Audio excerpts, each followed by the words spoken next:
form of increased central assistance and special grants apart from 3,000 crores to partially offset the revenue deficit of 2014-15 financial year. I sincerely hope that the central government would release 935 crores as compensation for the central sales tax CST that is due to us, provide 3,500 for construction of Polavaram project, 350 crores for the development of 7 relatively underdeveloped districts, and extend support for Amravati construction with a grant of 1,000 crores. Furthermore, we earnestly hope that the goods and services tax legislation will be passed by the Parliament and will become operational in 2016-17, which will provide a boost to our tax pool. Overall, I believe that without generous financial assistance from the central government, it would be difficult, if not impossible, an increase of 20% from 2015-16.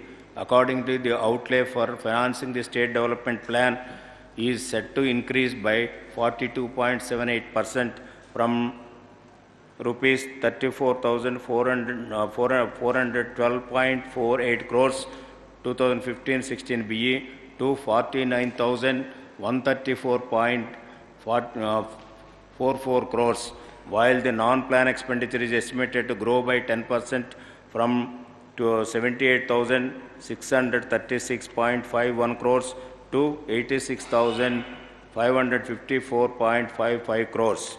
To those who might be tempted to be skeptical, I refer you to what Winston Churchill said: "A pessimist sees the difficulty in every opportunity.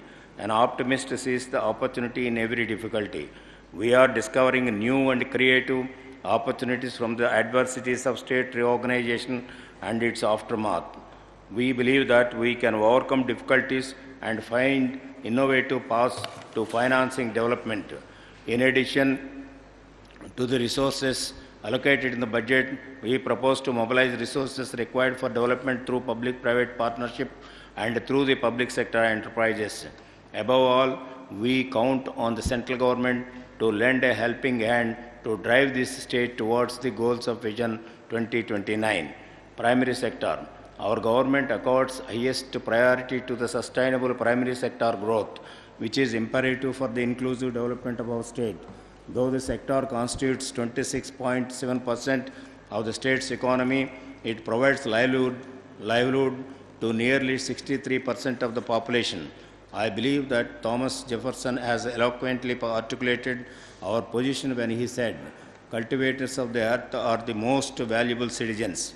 I reaffirm our commitment to these valuable citizens and reiterate our support to all components, activities, and institutions that would contribute to improved incomes and better quality of life to the farmers, with stepped-up focus on tenants, small and marginal farmers.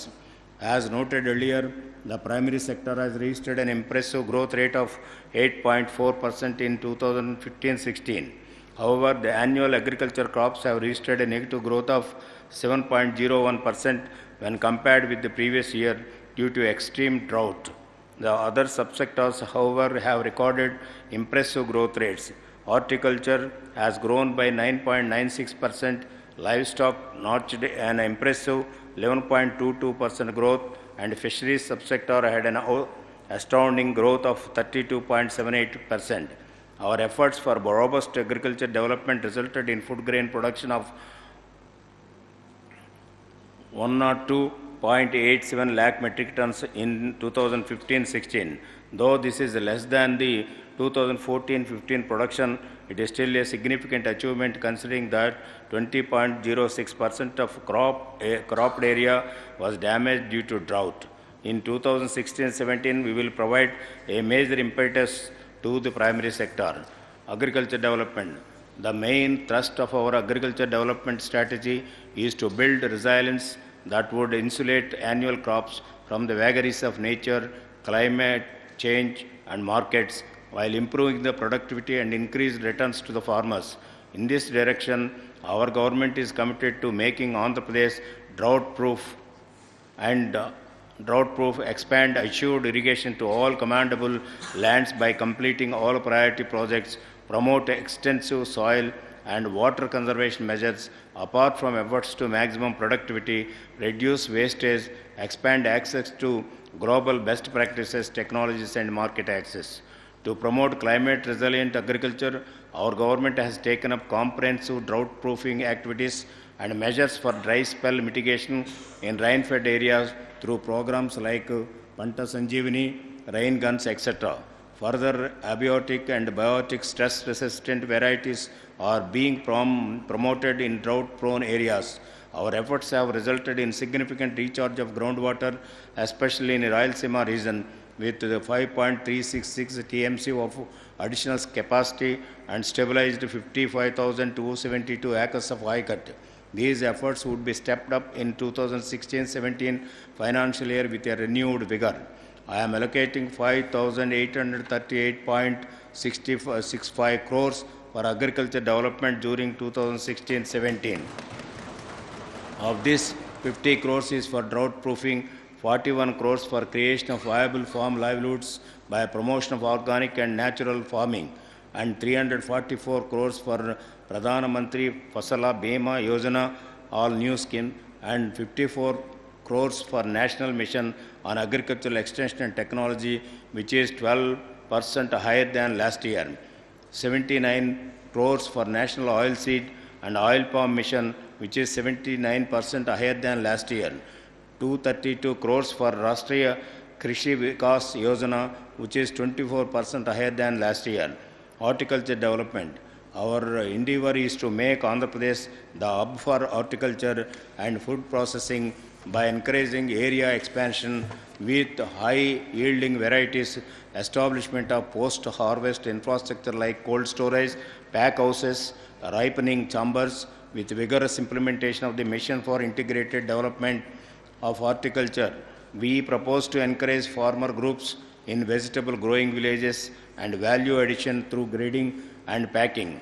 Further, market linkages will be established and farm fresh vegetable vending vans will be provided to farmers. Under the Pradhana Mantri Sinchai Yojana, in 1,90,720 farmers have applied for irrigation support for an area of 2.23 lakh hectares against a target of 1 lakh hectares. In 2016-17, horticulture development will receive a major boost. I am allocating 659 crores for the horticulture development in 2016-17, which is 31% higher than 2015 and 16 budget estimates.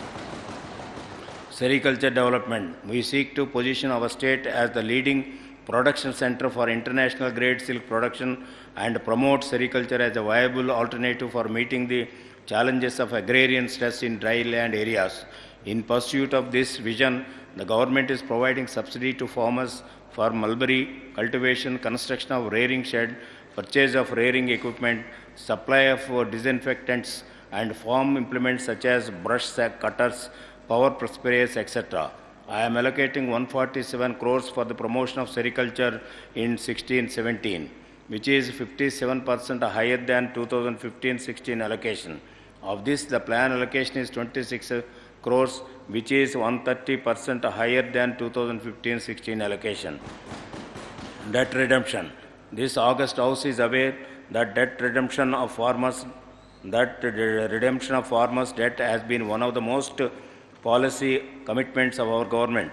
Apart from providing the much needed investment for productivity enhancement and value addition to the agriculture sector, the government's objective is to provide the much deserved relief to the farm families who have been pauperized over the years by money lenders, unregulated microfinance institutions, and grossly inadequate investment. In this direction, we have disbursed 7,433 crores to 54.0 lakh accounts, benefiting 35.15 lakh farmer families. We are disbursing another 550 crores to the horticulture farmers and are in the process of distributing debt redemption certificates. I am providing 3,512 crores in the 2016-17 budget for redemption of the next installment of farmers' debt. Livestock development. Andhra Pradesh has rich livestock resources with 62.5 lakh families depending on the sector for livelihood. The state is leading in egg production and ranks fourth in the meat production and sixth in milk production in the country. Our government aims to make the state one of the top 3 states in the country in milk, egg and meat production by 2022. In pursuant of this vision, we have formulated a comprehensive livestock development policy and fodder security policy. We are stepping up support to the livestock sector in 2016-17 with an investment of 819 crores, which is 23% higher than the 2015-16 allocation. I am increasing the plan allocation for livestock promotion by 63% over the last year to 298 crores. Fisheries development. Fisheries sector is the growth driver of our state, considering that the state has 974 kilometers of coastline, 33,327 square kilometers of continental shelf, and about 6 lakh hectares of fresh and brackish water resources. Our state stands first in the total value of production of fish and prawn and fourth in marine fisheries production. This sector provides livelihood to around 10.65 lakh people.